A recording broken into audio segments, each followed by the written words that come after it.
Sveiki vaikai, kaip miegojote? Aš miegojau gal ir gerai, bet pabudus taip visus raumenis skaudėjo, atrodė, jog būčiau sunkius darbus dirbęs. Vyti, aš mačiau, kaip tu per miegus rankomis mojavai lyg su kirviu. Dar buvo panašu, kad sunkiai kažką neši. Įdomu, ką sapnavai. Sakai su kirviu?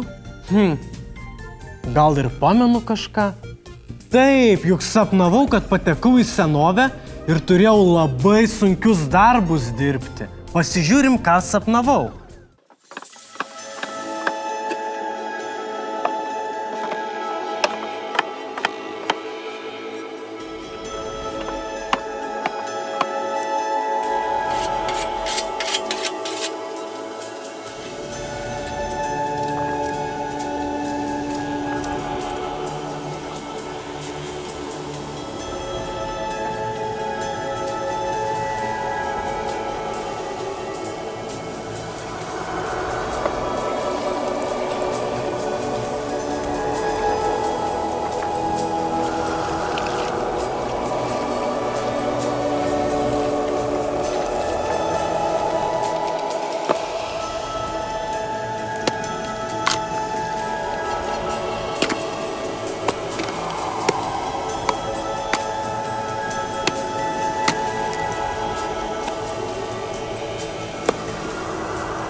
Na, tikrai visi sunkiai dirbo.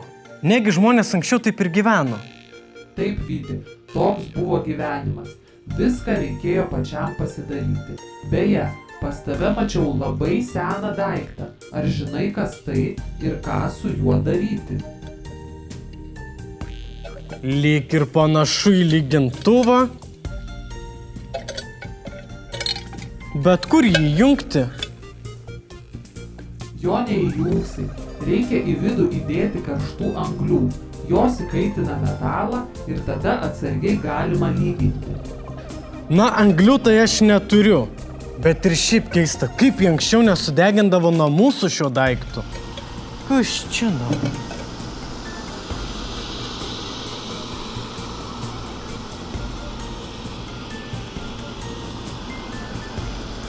Di, na ir gerai mes dabar gyvenam su tavim. Aš galiu su tavim kalbėti, kol namus robotas siurbia. Drabužius skalbia skalbimo mašina, tik namų darbų nieks už mane neparuošia. Di, gal paruoštum?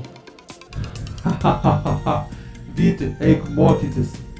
Vaikai, o kokius jūs namų darbus labiausiai mėgstate ruošti? Arba nemėgstate? Atsiųskite man ir aš jums vėlgi padovanosiu prizą. Iki!